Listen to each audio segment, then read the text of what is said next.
This is the Championship League soccer song. They play this before every game? Every game. And the fans don't fall asleep? The fans just love this. Is this like the pre-soccer nap song? This is like NHL hockey or Monday Night Football. Guys, my apologies for such garbage music. Oh, wait. I'm the Prez, Carmine Bianco. We're both at Wagertalk.com. We're going to be talking a lot of soccer today. And first, we're gonna listen to this amazing opera written in 16 different languages and just an epic masterpiece of music. 3 languages.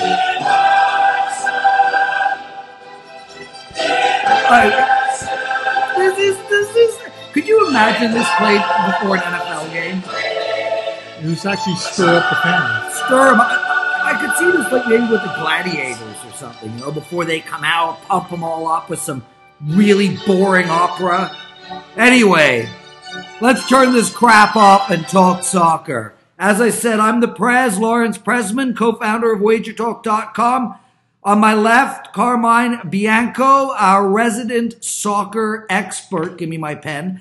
Our resident soccer expert at Wagertalk.com. Now he's going on his phone. Look at this. Look at.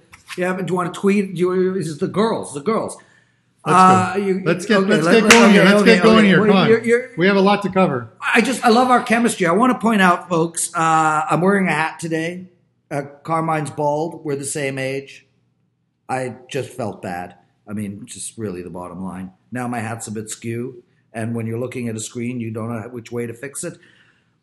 Brother, you do college football, NFL, college basketball, NBA, NHL, but your main sport is soccer. Before we get into the soccer, I want to let everyone know you're 4-0 in November in college football. You have a 5-star up for this Saturday.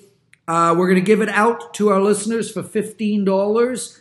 That's a substantial savings. Go to wagertalk.com, use the promo code CARM15. CARM15. That's CARM15. We were going to go with Bald15, but you didn't feel that it was appropriate. Didn't feel. I'm surprised you didn't put like Italia. Oh yes. Fail or something like that. Italia. We're taping right after their loss, and you are Italian, and you know it was a great day for me. I know. I mean, I wrote a Facebook post and I said, you know, one of the priorities in soccer, it's like almost mandatory. If you want to win, you have to score a goal. This is probably the most boring team in soccer history. 0-0. They're out of the World Cup. I know you want to wax on about how it's good. You wrote a Facebook post, blah, blah, blah, blah, blah. I don't even want to hear one word. Just, you know, everybody could see in your face you're depressed, upset. I'm not upset at all. I was actually more upset when Toronto FC lost last year in the finals. I was more upset that the U.S. men's team, who should be in the World Cup, didn't make the World Cup. I almost feel like we were robbed there. You're American. Well, I people have a lot of American friends. Yeah, he has a lot of American friends. Yes, and I'm not racist. I have a lot of African American friends. He's a Leaf fan. I am. Yeah. That is true. How many cups have they won in your lifetime? I'm just curious. How many? Sorry, how many? About the same amount as what Italy scored yesterday, right? They're saving it all. 0. They're saving it all for a big run. 0. Yes. Yeah, they're saving it all. Yeah. That's true, right. But at least they know how to score and aren't boring. Anyway, folks, as I said, he's 4-0 in college football in November. 5-star play. That's our highest rated play up at wagertalk.com. Use promo code CARM15. He's also 8-3 in NFL in October. He started college basketball great. I love him, even though he annoys the shit out of me and looks so depressed. Let's get into the MLS playoffs. You are 67-32 lifetime at Wagertalk in the MLS, which is ludicrous. 67-32. It's an unbelievable record. You're 7-3 in the playoffs this year. I want to talk to you first about the Toronto-Columbus game, November 21st, and then Seattle and Houston. Let's get straight to it. Should we put on a little bit of music quickly? Okay, that's it. Toronto, Columbus. Let's go. All right. Well, I said it from the start of the season, and it's not just because I am a Toronto FC fan, but they have the best team, top to bottom, starting 11, best team on the bench. I think they could win the World Cup. And probably not, but I do believe they could beat any team that Canada puts out. Toronto and Seattle, when we'll get to Seattle in a second, are on a collision course to meet in the finals again, which will be, should they both get to the final, the final will be in Toronto at BMO Field. You're too tall, dude. Like, it's like chopping off the top of your head. You don't catch the glare that way. Oh, it's a good point. So sorry to I'm interrupt. actually kind of lifting myself up. Oh, you don't want the glare. Toronto, first game will be November 21st. Sorry. I'm going to need Wagertalk security for this. First game is in Columbus. Columbus actually has been quite the surprise. Prior to their loss in League 2 at New York, which really didn't make a difference because they had won the first game 4-1. That was their first loss in 13 games. They had gone 13. Actually, they'd gone 13 in a row without a loss.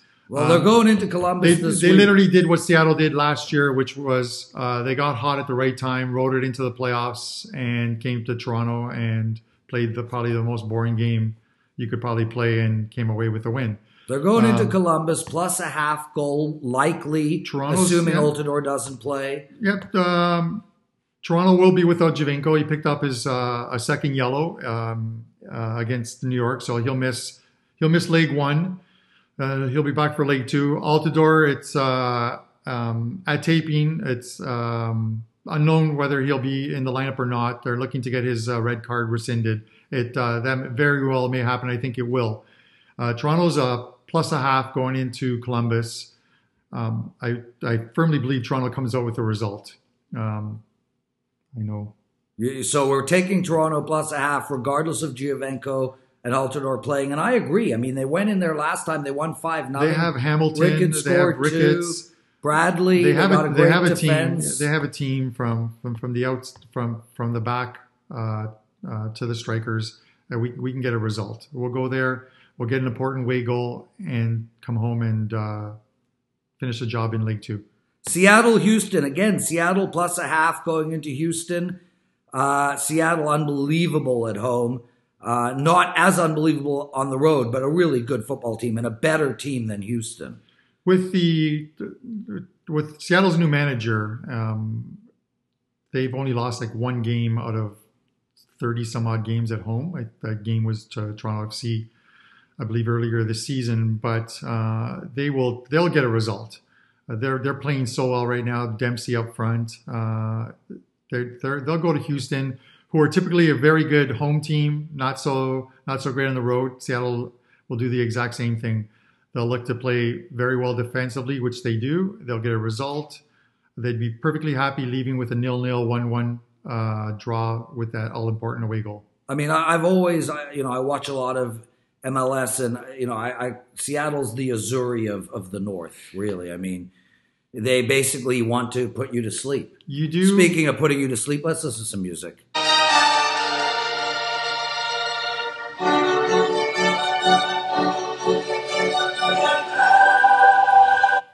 Let's get into the EPL. We're taking Toronto. We're taking Seattle on the road. We got the EPL this Sunday. I want your best bet. I want a long shot. Domestic soccer returns this weekend. EPL, I will have some plays up, but we're going to give a couple quick freebies out. Man City last year win to Leicester, put a three men in the back, and just got totally bombarded. Leicester just ran all over them. Scored 4. The final score is 4-2. It's probably their most embarrassing loss last season. And they haven't forgotten it. They're going back this year. They're just destroying everyone they play. 11 games this year. They have 10 wins, 1 draw. The 1 draw was a 1-1 draw at home against Everton, where they played 10v11 for about 70 minutes of the game. Man City goes there. They're favored by a goal and a half, and they get a multi-goal win. 3-0 Man City. I'd be happy with 2-0. It gets you the money. Well said. I want a long shot and give us a total. Total, the Huddersfield game. Huddersfield go on the road since opening up their season with a 3-0 win. They haven't scored a goal on the road, I think, in 6 games. So like the Azzurri. Pretty much. Yeah. Or the Leafs. I do like the Huddersfield under. It's currently at 2.5, and I just don't see where the goals are going to come from in this game again, and they play Bournemouth. So, I have a great idea for how this game could go under. At the beginning of the game, we just play this. And then everyone will go to sleep and it'll be under. I'm surprised you're still awake. Well, yeah, listening to you, you're absolutely right. A long shot of play, and they're not so much a long shot as a very nice plus money side, which is Everton. Everton have not won on the road this season yet. I'm picking them to win on Saturday. They, as in the aforementioned last free pick, they did tie Man City in Man City. They're the only ones to take points from Man City. Last out, they played on a Monday, scored 3 late ones, and overcame a 2-0 deficit to win 3-2 at home against Watford. They've also changed managers, and typically in the EPL, when you see changes with managers, teams will take a game or two, but start playing better. I think this is why Everton made the move now. They'll have to make moves in January during the transfer window to get some scorers in, but I believe they have enough to go and beat Crystal Palace. Great name on Saturday. Great name, Carm. We got to end this. Let's summarize. You like Toronto in the first leg in the MLS. You like Seattle in the first leg of the MLS. Man City -1.5. Everton plus over 200. Huddersfield 2.5. You have a 5-star college football play up at Wagertalk.com. You are 4-0 November in college football. Give out your Twitter quickly. It's Carmine Bianco WT for Wagertalk. Carmine Bianco WT. And my friends, make sure to watch my NFL presidential opening line report. I'm going to take you out with just one of the most epic songs of all time.